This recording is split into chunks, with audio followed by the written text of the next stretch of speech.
Salut à tous, c'est François Rousseau. Si vous êtes passionné par les voitures, vous êtes au bon endroit. Continuez à regarder, on va entrer dans le vif du sujet. Tout automobiliste a déjà été confronté à des situations où la batterie, qui a servi fidèlement et loyalement pendant plusieurs années, refuse soudain d'obéir et, en tournant la clé dans le commutateur d'allumage, ne répond plus. Hélas, mais en hiver, de telles situations se produisent beaucoup plus souvent, et il est très difficile de s'en prémunir. Et dans la moitié des cas au moins, la panne de batterie survient au moment où l'on s'y attend le moins, et se retrouver sans voiture signifie être en retard au travail ou à une réunion importante, c'est-à-dire que l'on risque de graves problèmes dans la vie. Aujourd'hui, nous allons examiner pourquoi cela se produit, si cela peut être évité et ce qu'il faut faire si la batterie est à plat et que vous devez partir. Conception des batteries plomb-acide. Comme d'habitude, commençons par un petit rappel théorique, car nous sommes certains que cet article n'intéressera que les physiciens et les ingénieurs spécialisés dans les batteries. L'évolution des batteries plomb-acide, qui équipent la grande majorité des véhicules modernes, remonte à plus d'un siècle et demi. Le premier prototype fonctionnel, créé par Gaston Plante au milieu du XIXe siècle, consistait en deux plaques de plomb placées dans un récipient en verre rempli d'acide sulfurique, avec un morceau de tissu épais comme séparateur. Hélas, la capacité de charge d'un tel dispositif était si faible qu'il n'avait aucune utilité pratique. Mais l'idée elle-même s'est avérée prometteuse, et une longue série d'expériences sur la composition des électrodes et d'autres composants de l'appareil destiné à générer un courant électrique selon les besoins a commencé. Il s'est avéré que les piles les mieux adaptées à cet usage sont celles dont les électrodes en forme de treillis sont constituées d'un alliage de plomb et d'antimoine. L'invention des générateurs a permis de résoudre le principal problème, comment charger l'appareil sans le retirer de la voiture et, à la fin du siècle dernier, la conception de la batterie a été modifiée, du calcium a été ajouté à la composition des électrodes, ce qui a permis de résoudre le problème de l'évaporation de l'eau contenue dans l'électrolyte. C'est ainsi que sont nées les batteries sans entretien, qui occupe aujourd'hui une place prépondérante dans ce créneau. Comment fonctionne un accumulateur au plomb? Il s'agit essentiellement d'une source secondaire de courant générée par des réactions de réduction et d'oxydation entre l'électrolyte et les électrodes. Il existe trois grandes variétés de batteries de ce type, avec électrolyte sous forme liquide, solution aqueuse d'acide chlorhydrique. Elles sont entretenues non entretenues. Les piles entretenues utilisent comme électrode des plaques de plomb, l'élément principal, d'arsenic et d'antimoine. Elles se caractérisent par un taux d'évaporation de l'eau assez élevé, qu'il faut périodiquement compléter, ce qui constitue le principal inconvénient de ce type de batterie. Dans les dispositifs hybrides, le calcium a remplacé l'antimoine dans la composition des plaques négatives, ce qui a permis de réduire la consommation d'eau, et l'ajout de calcium dans la composition des plaques négatives a permis de créer des batteries sans entretien, qui ne nécessitent pas de recharge d'eau pendant toute leur durée de vie. Cependant, elles présentent également un inconvénient important, une faible tolérance à la décharge complète, en particulier à des températures inférieures à 0°C. C'est pourquoi une batterie sans entretien doit être conçue de manière à ce qu'elle puisse être utilisée en toute sécurité. C'est pourquoi une batterie sans entretien ne doit pas rester dans la voiture en hiver. Dans les batteries à gel, l'électrolyte, grâce à l'ajout de silicium, passe de l'état liquide à l'état pâteux. Grâce à cela, la conception de la batterie est totalement étanche, car le gaz libéré lors des réactions d'oxydation ne nécessite pas de sortie vers l'extérieur, étant distribué dans les pores du gel et assimilé à la solution d'acide sulfurique lors des réactions de réduction, ce qui permet d'obtenir un cycle fermé. Mais même ces piles sont loin d'être parfaites, car elles sont très sensibles aux conditions extérieures, en particulier aux changements de température importants. Elles tolèrent moins bien les charges élevées, de sorte que le champ d'application des batteries à gel est limité aux sources d'énergie de secours, et ces batteries sont rarement installées dans les voitures. Les batteries AGM sont les batteries les plus avancées à ce jour, combinant les avantages des deux types ci-dessus. Ici, l'électrolyte est un liquide, mais la construction interne de la batterie a subi des changements significatifs. La solution circule dans une structure poreuse en fibre de verre avec deux types de pores, de grand et de petit diamètre. Ce sont eux qui assurent le mouvement des gaz dans l'intervalle de temps entre les deux types de réactions. Une légère dépressurisation d'une telle batterie n'est pas terrible, de même que d'autres inconvénients caractéristiques de ses prédécesseurs. différence de température, décharge complète, vibration perceptible. Le seul inconvénient de ces appareils est leur grande sensibilité à la qualité de la tension d'alimentation. Le problème est résolu par l'installation d'un stabilisateur, ainsi que par l'utilisation de chargeurs de haute qualité. Importance de préparer la batterie de la voiture pour l'hiver. La durée de vie des batteries sans entretien, qui ont presque totalement remplacé leurs homologues sans entretien, est de 4 à 6 ans, mais à condition de respecter scrupuleusement les règles d'entretien. Si le propriétaire de la voiture ne regarde sous le capot que pour vérifier le niveau d'huile du moteur, et encore, rarement, vous pouvez sans crainte soustraire 1 an ou 2 aux chiffres ci-dessus. En tout état de cause, l'efficacité d'une batterie de voiture diminue avec le temps, et c'est la raison pour laquelle elle doit faire l'objet d'un entretien obligatoire, surtout en hiver. En effet, à des températures inférieures à 0, la capacité de charge d'une batterie déjà âgée diminue considérablement. Dans ces conditions extrêmes, la batterie est obligée de travailler à la limite de ses capacités. Et pendant les trajets, sa recharge est déjà insuffisante en raison de la charge accrue, en moyenne 2 fois supérieure à celle de la période estivale, du réseau de bord. Le fonctionnement des différents chauffages électriques et du chauffage standard est affecté. C'est pourquoi, en cas de gel sévère, tout court trajet peut devenir une charge imprévue qui ne vous permettra pas de démarrer la voiture le lendemain matin. Voici les principales raisons pour lesquelles la batterie gèle en hiver, refusant de remplir ses fonctions immédiates. Si vous appartenez à la catégorie des conducteurs disciplinés, la situation est loin d'être rose. Selon les statistiques, près de 45% des propriétaires de voitures ne préparent pas du tout la batterie pour l'hiver. Seuls 7% des conducteurs prennent un ensemble complet de mesures. Les 48% restants ne préparent que partiellement la batterie aux charges accrues à venir. Énumérons les éléments inclus dans cet ensemble de mesures. Beaucoup d'entre vous ont remarqué qu'avec le temps, une plaque blanchâtre, bleue ou verte se forme sur les bornes de la batterie. Celle-ci doit être éliminée à temps, car il s'agit de sulfate de cuivre, produit par l'oxydation du groupe de contact sous l'influence de l'acide chlorhydrique qui a pénétré d'une manière ou d'une autre dans la borne. Le sulfate de cuivre a une mauvaise conductivité électrique, de sorte que le contact normal entre les bornes est rompu, ce qui entraîne une sous-charge de la batterie, avec toutes les conséquences que cela implique. Par temps froid, veillez à ce que la batterie soit toujours complètement chargée. Ignorer cette règle conduira tôt ou tard à une décharge complète de la batterie. C'est pourquoi un contrôle périodique de la capacité est une condition préalable à l'utilisation en hiver. Si elle est faible, la question de savoir s'il faut retirer la batterie en cas de gel n'a plus lieu d'être. Une telle batterie doit être rechargée, et si elle n'est pas neuve, cela ne suffit pas. À des températures inférieures à 10 degrés Celsius, il est vraiment préférable de la garder au chaud. Les batteries, qu'elles soient ou non destinées à l'entretien, présentent des ouvertures permettant l'évacuation des gaz produits par les réactions d'oxydation au cours de la charge. La contamination de ces orifices peut entraîner une augmentation de la pression à l'intérieur de la batterie, ce qui peut au minimum endommager les plaques ou le boîtier. La vérification et, le cas échéant, le nettoyage de ces ouvertures devrait donc constituer une partie essentielle de la préparation à l'hivernage. Vérifiez toujours l'état des fils qui vont à la batterie, ils ne doivent pas présenter de dommages visibles au niveau de la couche isolante. En hiver, de tels défauts sont extrêmement dangereux, le matériau isolant est encore plus endommagé par les fortes gelées, ce qui augmente le risque de court-circuit.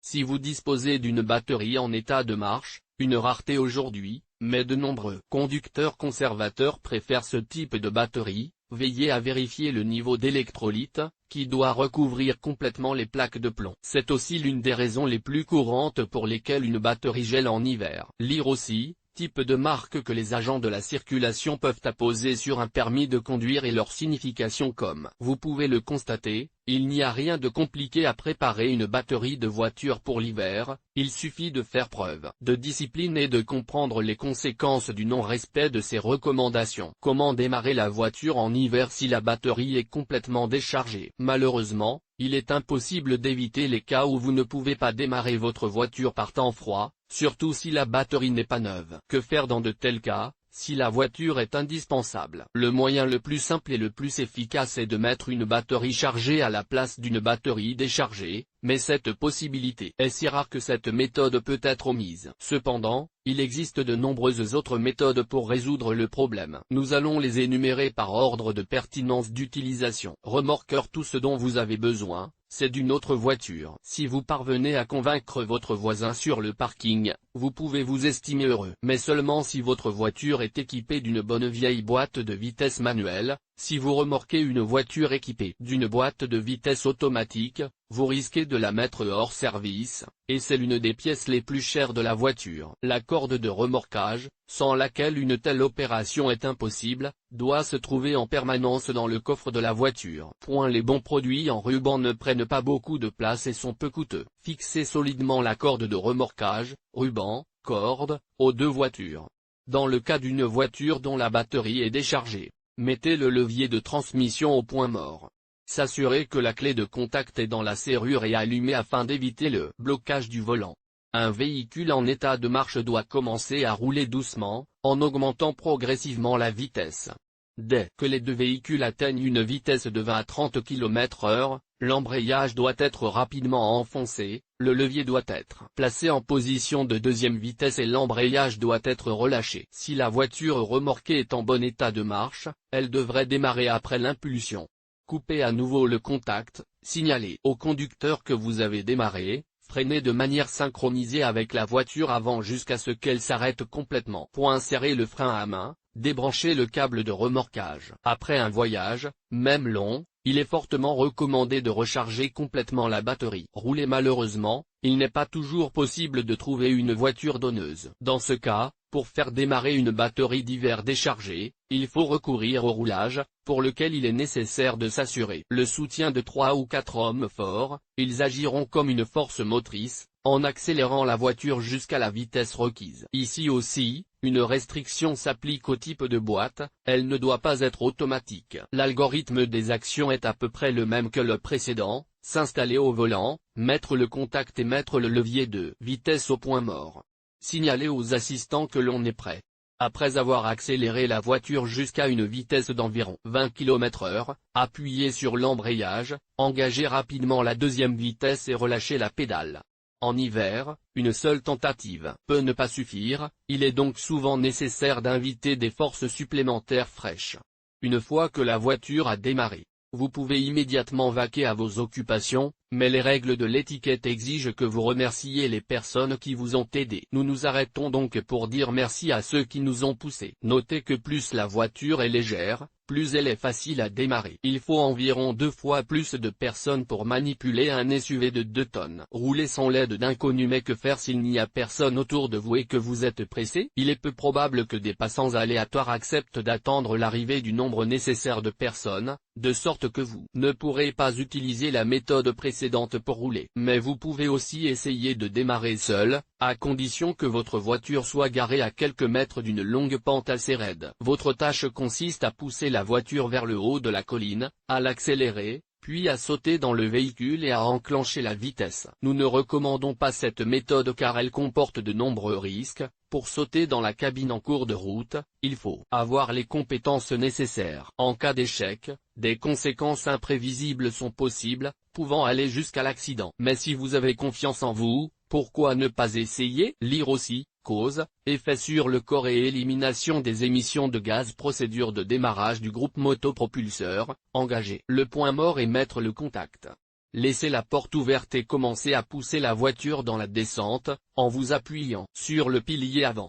Dès que la voiture atteint la pente et commence à prendre de la vitesse, sautez sur le siège du conducteur. Dès que la voiture cesse d'accélérer, passez rapidement la deuxième vitesse et espérez avoir de la chance. Une fois de plus, il convient de noter que le recours à une méthode aussi extrême ne devrait être utilisé que lorsqu'il n'y a pas d'autre moyen de démarrer la voiture et que les conséquences possibles dépassent les risques existants. La méthode de l'allume-cigare. Que faire lorsque la batterie de votre voiture est à plat en hiver et qu'un ami ou un voisin refuse de faire appel à un remorqueur en raison de son inexpérience ou pour d'autres raisons, à son avis, objective? Une autre méthode efficace, mais aussi risqué, peut alors venir à la rescousse. Il s'agit essentiellement de démarrer votre voiture à partir de la batterie en état de marche de quelqu'un d'autre, sans la démonter. Pour ce faire, des fils spéciaux suffisamment longs sont utilisés et la méthode elle-même, si la séquence d'action correcte est respectée, ne menace pas de conséquences irréversibles pour le système électrique de bord. La voiture donneuse doit être rapprochée le plus possible de la vôtre,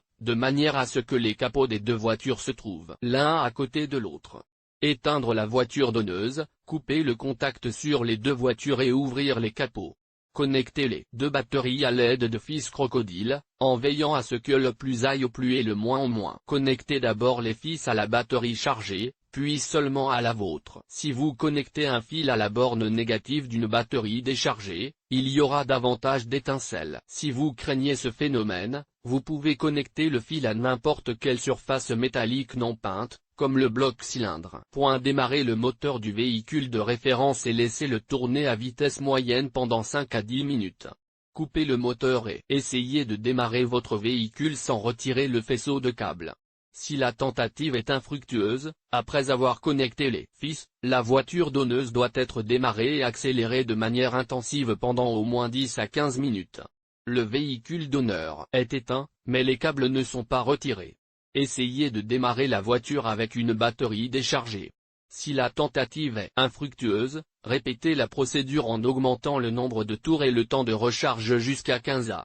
Lorsque la voiture démarre, retirez soigneusement les fils dans l'ordre inverse. En cas de gel sévère, cette méthode peut ne pas fonctionner, car lorsque la batterie est complètement déchargée au ralenti, même avec un coup de pouce, il ne sera pas possible de la recharger. Cette méthode est efficace lorsque le moteur est en bon état de marche et que la température ambiante n'est pas inférieure à 5 à 2 gel. Utilisation des dispositifs de charge et de démarrage. Les serrures de sécurité sont des dispositifs électriques spéciaux qui permettent de démarrer le moteur d'un véhicule dont la batterie est complètement déchargée. Il existe des dispositifs mobiles et des dispositifs fixes. Les appareils mobiles se caractérisent par leur poids élevé, car ils sont conçus avec leur propre batterie. Les dispositifs de démarrage et de charge stationnaire nécessitent une prise de courant de 220 V. Malheureusement, ces dispositifs sont beaucoup plus coûteux qu'un chargeur ordinaire, de sorte que cette méthode n'est pas très répandue. Nouvelle batterie. Oui, si vous vivez dans une métropole, il y a certainement un magasin spécialisé où vous pouvez acheter une nouvelle batterie à distance de marche. Il vous suffira d'avoir la quantité nécessaire, et cette solution peut être considérée comme un moyen cardinal de résoudre le problème. Du moins pour l'hiver en cours. Recharger la batterie à la maison ou dans le garage. Nous plaçons cette méthode en dernière position, car elle n'est applicable que si vous n'avez pas besoin de la voiture de manière urgente. Est-il possible de ramener la batterie à la maison en hiver et de la recharger immédiatement? Oui, bien sûr, mais seulement si l'électrolyte n'est pas gelé. Si du givre s'est formé sur l'électrolyte, il est préférable de ne pas prendre de risque et de le laisser reposer à température ambiante pendant au moins 60 minutes. Si l'on considère que le processus de charge complet dure environ 12 à 14 heures, une heure n'a pas d'importance. Pourquoi la batterie se décharge-t-elle plus vite en hiver? De nombreux facteurs réduisent la capacité de la batterie à des températures inférieures à 0. Mentionnons les plus importants: les activités de pré-démarrage, chauffage des sièges, des vitres, des rétroviseurs, de l'intérieur, nécessite l'utilisation d'une quantité de courant supérieure à celle que le générateur peut fournir, de sorte que le manque est compensé par la batterie, qui se décharge au lieu d'augmenter sa capacité. Il en va de même pour la conduite hivernale dans les embouteillages. Le chauffage de la lunette arrière et les phares constamment allumés sont de puissants consommateurs de courant. Une courroie d'alternateur mal tendue est l'une des principales raisons de la sous-charge de la batterie lorsque le moteur tourne. La capacité de la batterie en cas de gel sévère diminue rapidement en cas de tentative infructueuse de démarrage de l'unité motrice. À -20 A, la batterie, dont la densité de l'électrolyte est réduite, gèle tout simplement. Une batterie mal fixée, en cas de forte gelée, la substance active des plaques se détache beaucoup plus intensément. Voici quelques conseils qui vous aideront à repousser le moment où vous devrez demander à votre voisin de parking de vous donner du feu. Si vous quittez la voiture pour une longue période, plus de 10 A, veillez à éteindre tous les consommateurs d'énergie, y compris les feux de position, l'autoradio, le chauffage et les dispositifs d'éclairage.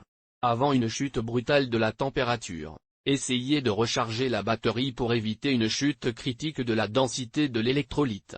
En cas de gel sévère, allumez les feux de stationnement pendant environ 20 secondes avant de démarrer le moteur, cela permettra à l'électrolyte de se réchauffer un peu. Si vous conduisez souvent dans les embouteillages, sachez que 20 à 25 minutes de conduite continue seront nécessaires pour recharger partiellement la batterie. Si ce mode n'est pas respecté, la batterie ne se rechargera pas après un tel trajet. Enfin, nous vous informons de la vitesse à laquelle la batterie de la voiture se décharge en cas de gel à 10 degrés, si vous laissez les phares allumés pendant 4 à 5 heures. Avec les phares allumés, en 1 heure, l'alarme d'urgence et la chaîne stéréo déchargent la batterie en 5 heures. Et nous parlons d'un appareil neuf et complètement chargé. Dans la vie réelle, ces chiffres devraient être réduits de 1,5 à 2 fois.